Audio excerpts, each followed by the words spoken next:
অনেক ছোট ছোট উদ্যোক্তাই একসময় অনেক বড় হয়। আমার হাত ধরেই অনেক ক্লায়েন্ট আছে যারা 1500 টাকার অর্ডার দিয়ে শুরু করেছে, এখন 15 লাখ 20 লাখ 30 লক্ষ টাকা এখন অর্ডার দিচ্ছে। যখন কোনো প্রোডাক্ট ড্যামেজ হয় ওটার রেসপন্সিবিলিটি আমরা নিই। আমরা এটা রিফান্ড ইস্যু থাকে আমাদের, আফটার সেলস ইস্যুটার মাধ্যমে আমরা খুব সহজেই সমাধানগুলো আমরা দিয়ে থাকি। যখন দেখতেছিলাম যে আমার চাকরি থেকে 3 গুণ 4 গুণ বেশি রিটার্ন আমার এখানে আসতেছে, তখন আমি বুঝলাম যে আমার মানি ম্যানেজমেন্ট, টাইম ম্যানেজমেন্ট সম্পর্কে আমি সুন্দর একটা প্ল্যান পেয়ে গেলাম।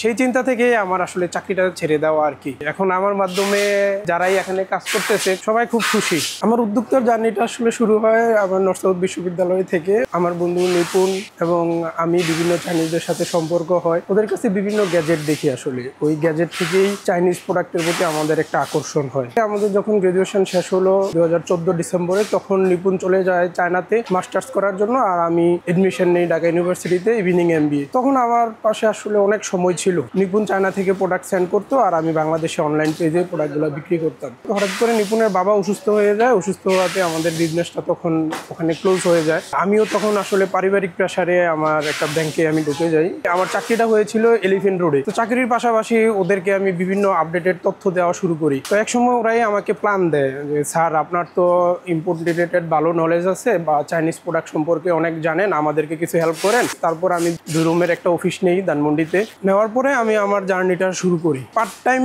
তখন বিজনেসটা যেভাবে সময় দিতাম, তখন আমি রানিং ব্যাংক থেকে যে টাকা ইনকাম হতো, আমার যে টাকা স্যালারি হতো, এর 3 গুণ 4 গুণ ইনকাম আমার অল্প সময়ের মধ্যে আমার চলে আসতো প্রায় প্রত্যেক মাসে। আলহামদুলিল্লাহ এখন চায়নাতে আমাদের 7 জন স্টাফ আছে ফুল চাইনিজ। বাংলাদেশে আমাদের প্রায় 60 জনের উপরে স্টাফ। ইম্পোর্ট বিজনেস আপনি যদি চিন্তা করেন এটা খুব জটিল, কিন্তু একটা ছোট মাঝারি উদ্যোক্তা চাইলেই আমাদের ওয়েবসাইটে ঢুকতে পারে। ঢুকে ওর যে প্রোডাক্টগুলো লাগবে, ওর ব্যবসায়িক প্রোডাক্ট, ও ওখানে অর্ডার দিবে। দিলে ব্যাকএন্ড থেকে যেই প্রসেসগুলো শুরু করা, যে চায়না থেকে প্রোডাক্টটা পারচেস করা আমার চাইনিজ টিমের মাধ্যমে, তারপর এগুলা HS কোড অনুসারে PI করা, তারপর এক্সপোর্ট করা, আমার এখানে আবার কাস্টম ক্লিয়ারেন্স, ভ্যাট, ট্যাক্স, এই বিষয়গুলো সবগুলো আমরা হ্যান্ডেল করে জাস্ট ক্লায়েন্টদেরকে তাদের ফাইনাল প্রোডাক্টটা ওদের ডেস্টিনেশনে আমরা পৌঁছে দিচ্ছি। আমাদের ফুল সিস্টেমটা অটোমেশন। আমাদের কোন ক্লায়েন্ট কি করতেছে, আমাদের কোন স্টাফ কি করতেছে, ও কতটা অর্ডার নিচ্ছে, ও কতটা বিল করতেছে, সব আমি ইজিলি মনিটর করতে পারতেছি আমার নিজস্ব ড্যাশবোর্ডের মাধ্যমে। যখন বিজনেসটা শুরু করি তখন আমার কাছে আমার একটা ক্লায়েন্ট আসে, উনি নতুন কুরিয়ার বিজনেস চালু করবে এই চিন্তা ভাবনা থেকে। ও সারাদিন ঘুরে 60 টাকা 70 টাকা করে একটা পার্সেলে পাইতো। তখন ওর মাথায় আসলে আমি এই জিনিসটা ঢুকাই দিই। ও আস্তে আস্তে ঢাকা শহর ঘুরে ঘুরে ডেলিভারি দেওয়ার মতো একটা কঠিন কাজ থেকে ও বেরোয় আসে। এখন আলহামদুলিল্লাহ এমন কোনো মাস নাই যে ও আমাকে 40 লাখ 50 লাখ টাকার অর্ডার দিচ্ছে না। আমিও ওর উপর অনেক প্লিজ, ও আমার উপর অনেক প্লিজ।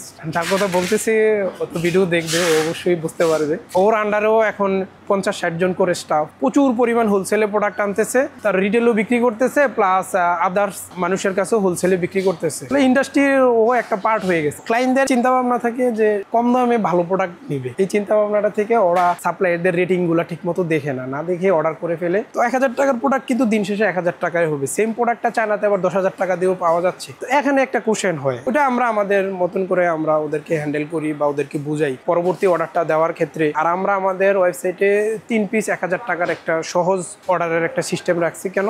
যে ক্লায়েন্টরা যেন প্রথমে স্যাম্পলটা আনে, প্রথম স্যাম্পল আনে, প্রোডাক্টটা দেখে স্যাম্পল যদি ঠিক থাকে তারপর ওদেরকে বলি যে ওরা বাল্ক অর্ডার দেয়। দেখেন আমাদের বাংলাদেশে 60 জন ম্যান পাওয়ার থাকার পরেও আমরা কোনো চাইনিজ সাপ্লায়ারদের সাথে আমরা ডিলিংসে যাই না। আমাদের পুরো ডিলসটাই আমরা আমাদের চাইনিজকে দিয়ে করাই। এই কারণে আমরা এখানে আমাদের আফটার সেলস ইস্যু আমরা চ্যালেঞ্জ করেই বলতে পারবো, আমাদের মতো এরকম ভালো আফটার সেলস কেউ দিতে পারবে না। যখন একটা ক্লায়েন্ট বড় হয়ে যায় বা এয়ারে প্রোডাক্ট আনার জন্য, তখন ওদেরকে আমরা বাই সিতে কনভার্ট করে ফেলি। যে আপনি এখন 100 কেজি বা 200 কেজি সেম প্রোডাক্ট আনতে পারতেছেন, আপনি আর এয়ারে থাকার দরকার নেই। তখন আমরা ওদেরকে মাইগ্রেট করে সিতে নিয়ে যাই। তো এয়ারে যেখানে আপনার শিপিং চার্জ 700 টাকা বা 750 টাকা, সিতে আর অর্ধেকের থেকেও অনেক কম হয়ে যায়। ওরা আমাদের থেকে প্রোডাক্টটা আনার পর ওরা আবার তখন হোলসেল শুরু করতে পারে।